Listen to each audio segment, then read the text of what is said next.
for me mamuna akwaba sonkon ede but too much GHS so Ghana wahala jumedie na ebre asusamuni aba ekwesi kapa mede ebesumo amuni se mede kura edibi eba nene day abaye bi ababontin ede eye confirmations aba afa eye someone na je yetete ede efa no ho a na wo no ankasa kwampo no ne ma kwama yetete sa ensem no na afi okoka na no atumu na ye hunu sa asem no sa ye no kre sa enye no kre ene de wababonten na wode no kre bia ewo ensem no mu aba betu edwa na wode tu dwa ewie na amaga na fo ne fans obi bia eni age ehusi bopam ena wo mo ebo ewo eye ni page so na ebusuan mo maye bonra ensem no emu yemi abema eye miki osebe kon adodo na anim ne se dada boat wone eye Gloria Sarfo ebusuan for too much in same way by am fan kamemu mo beka ya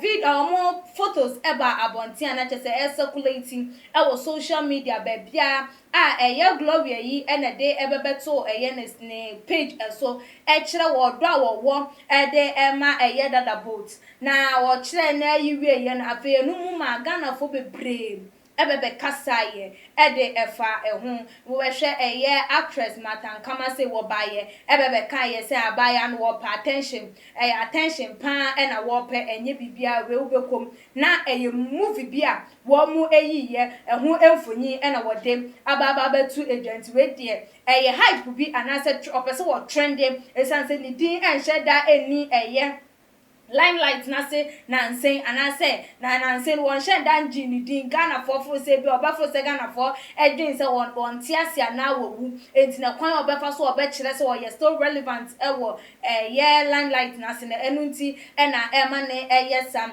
na enum no ye nua be ma mikiyi another boat won nso so edeba na omu photos ni bi ba bonten ona nso so be kire wo da wanya anase ayahu se pa wanya ebra wahia abaye enti afi na se amaga na fo obi adwum ye na kesene ne se ada bi o enkwada ye grobe no mudi yi enu kwapo matama dodo bo di ne picture na ne de abebeto ho caption wase kire odo ho enioma ewie ye no ma ye nua be ma ye abeku santana kwa ekokọ DM no ebusa ne se da ben na movie no wo mu be premiere enti afi na akwakwa yo obi adwin mu say ada bi o movie ana say ye something wrong ade a ekoso ana so wo mu de adwin na edi agro na so wo mu de adwin di agro say ade ne wrong say ade no enye wrong enu de na wo bia entimi entesettle say ene dayi ye nua ba ma ye nua ba Gloria Sarfo wonu mu ababonten aba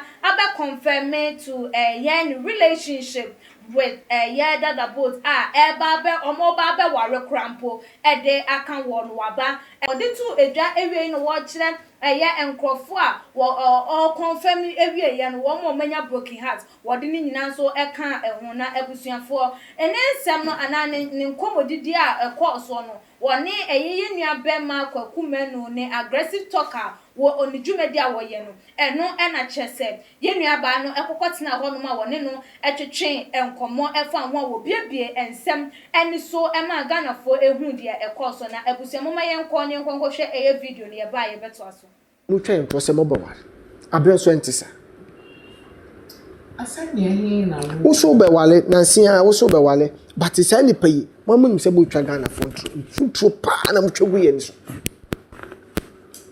babu wa sam de hin na mo se mo be wale eni se mo wale okay bro oni bra Richard Mickey asem na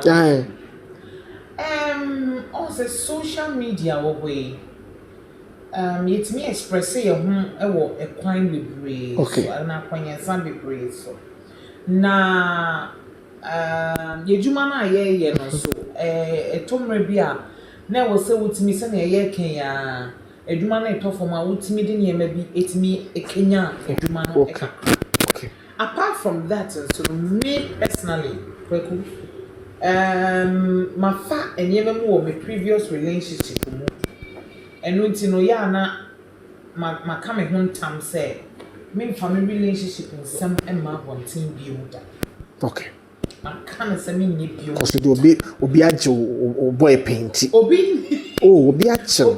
Obi action. But obi actually bibi pe. Yes, watching no. Enya oba. So o kan gu sebi o wurawura mu so e dey o. Watching no. Onye na nka wale no. Etenu akeke. Aggressive enu akeke. Chese enya ne sanko. Okay. Chese because of me nyema me fam on previous relationship nti na me na ka me hutam say me onye bi od besi it's me nye bi a me kra na ne ema we eba out no bibi tachiri bibi tisese bibi tachiri pa nti a we ye de beto ho sa na nyemetinya ka chewo any Ghana fo nyina ne wiase afa na enya ne se obia bomodin amfa enya botre se na ma force ga disappointed and na dey mu ye hu ne ekọ eyampa nyampa any me phone calls me messages any comments dey doors empanyifo akese wo mengan abi mo do me say woni brabo se asem we ensia nso wadofo shebebi mema pewo wama nkofo broken heart ade na wo yesa ade nso nye no na wo yesa so woni mi di nkomo keke o wadanfo keke no asem we ba afo mo jiwo manim o mo ti mi kan say my mom broken heart yes wanwa aywa pa iti no nye meka na migusu kan say Ghanafor ento obo ase na yantu obo ase kwesi say bibi benetachiri ye bema wo mu bibi benetachiri ha ye senka ye ya na my engagement baby a ebesi no na kwesi na Ghanafor ehu but ye hwe ne ekọ na wo se atwentwen ne maso kakra na edu bra ye pese ye de be kire Ghanafor no ekire no edru a na nke ye de akire enti ukunu ne krom ehe me worry on plana na ne be ware no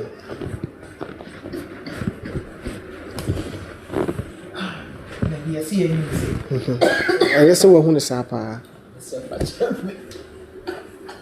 o kakaro o boy ne krom awo wutirim na se problem me mom me boy din wa ha oh de o de abetu dwa no eno ho asem ne ye kasisi eno de ehun komo bia ehun nsem bia bibia itaichire bia enchekra ye de be to Ghana ade na mo de Ghana for adwene dia me be de MC na de aggressive so say date na ba mo be she ho date nyina ya dia me enti Gloria antu mo obi aha umo obi wu dia ebe bua Ghana nyina ti se umo obi wu wie na be ka che Ghanafor say oh enye no kura amanfo collapse ye enti se wo ye sai wie amanfo akoma ate obi nya akoma wo sa akoma yale eba ne ko edin pa enti no uni e free say ye share sa dey ase afi me pai ba say me bone say rade moana am fat and boni bia amma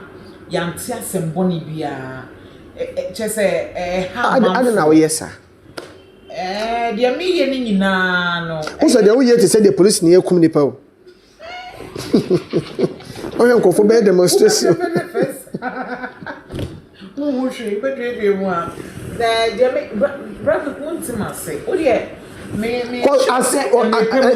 ni miki na ye be ba bon on ti say nye no kure na ye dia atudwa say bibi say ntina ye yes I dey we but enya because wo side no kofo from side ono so side obi kunu yesi miki ewo kunu wo yere wo say na wo yere miki wo yere ewo man na sefo oh miki ni story say wo jai ana story ni bibia okay it still now wo ho me di nkomo nim nkomo bebre a ewo ho no enti no me pese obi a de ono be hye ni mu ana na koma mu ana ni trim ana impomen so sa so obi de be hye na ni trim ana na koma mu ti ko foforo a unu mehwe mu interview ba ko bi ye de phone ma wa mu da ho kama ye de ma ne pe na ne ho fa no ho be ne mfa na nya bia oh sister honestly na ne ho fa no enti sa bre no kwa na makwa kosra enti omo frame na tu ko obu atopa Yes, Omoka was say, where you need change in the agro. When you change in the good economy and the Kawakawa seminar. Two corner No, but apart from everything, Mickey is a very nice person. Okay. And now, me person me can ha, me can be. Yes, say whatever, ebeba outer. Finally, no, ye de bema Ghana for Sembia. Ye de be kanfa ye poster ye no. Anani if eninam from me mo bi enim de ye de be babontin bia. Mestre Ghana for say e drew wa obi an accept it. Mickey family, me family o. Ye busuafo ye nanfo no ye fans obi an accept it. Na emma ye mfa time bi emma Mickey ana me. Womo supporting you di echi ompe asem no monko so a enye ne sa. But trust me, ade positive ena ye baba be ka kire Ghana. Okay. Aggressive. I say yetiana dia be poster na bobo say my fellow Ghanaians maybe at 8 o'clock I'll come to talk to the Ghanaians. Abasa 8 no be ehwe man panyin nim so babeka. Na mo di date ato so ana. Date wo ho. And ma bonte. This week ya the date no be. Tu ni Mickey mami. Mini Mickey story bia mini na sembia. Tu ni mami o hia na mami da. O hia na mami da. Say we free mo. O free tu o hia de obegina mu awade ni mu ama no. Wo hia ne da. Mini ebusiafo bebre hia. Enti onu so ba ofia be hu obusiafo.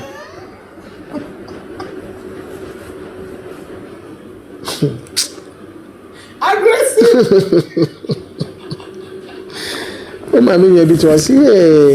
Gloria, I don't know. Yes, me papa say course awenya. Na me any 3 days me papa course amenya e be ye de wo. O mo friend no afro. Ate. Afi de me friend e back no.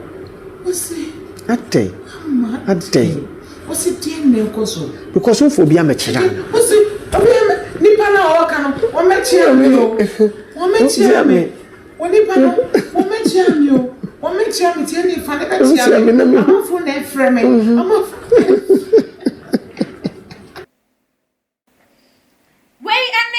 Nkita ho an nkomodidi a ekoso ewo yenua ba Gloria Sarfo one yenua be makokumenu womo entem a just woma Ghana for ehunu nkita hodi anase aware a womo ede eba behye so no wa confirm ede ama Ghana for womo hunu se enye entro na no kuretrodo na ensem we ba abontem womo enya broken heart de bebre wo kiremu ministers empanifo womo deda adwuma kase anu wo nyina enya broken heart because omo tin se no say Gloria nanka ye de nke ye twema wo a ye hwe senke ye beba animu aba be kasa na ye beba abeka cho se na ye nya ho asese wo de aba abonte a wo kase se wo ba be ware Dada boat na se wo mo enya the shock of their life we ene Gloria ne nsem am wo de etu edwa na wo kire ne nsem ewie ye na Ghana force mo amudua bu mo sorry na me pese me mo bia hu mi bibia na me pese me mo bia yesi na me pese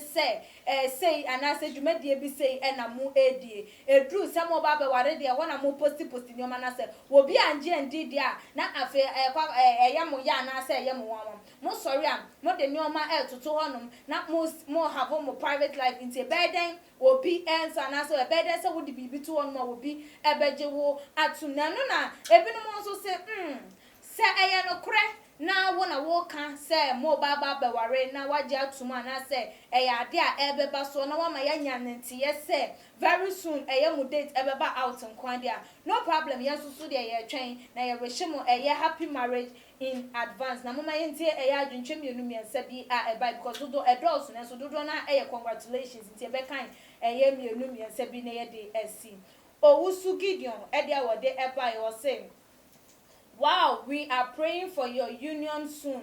Wishing you guys all the best. Yenua Nicholas Ediode eba say congrats dear. Yenua Mabel and so Edia wode eba ye o say God richly bless your union. Can't wait to come to your wedding, oh my dear. I really love you and I'm your fan.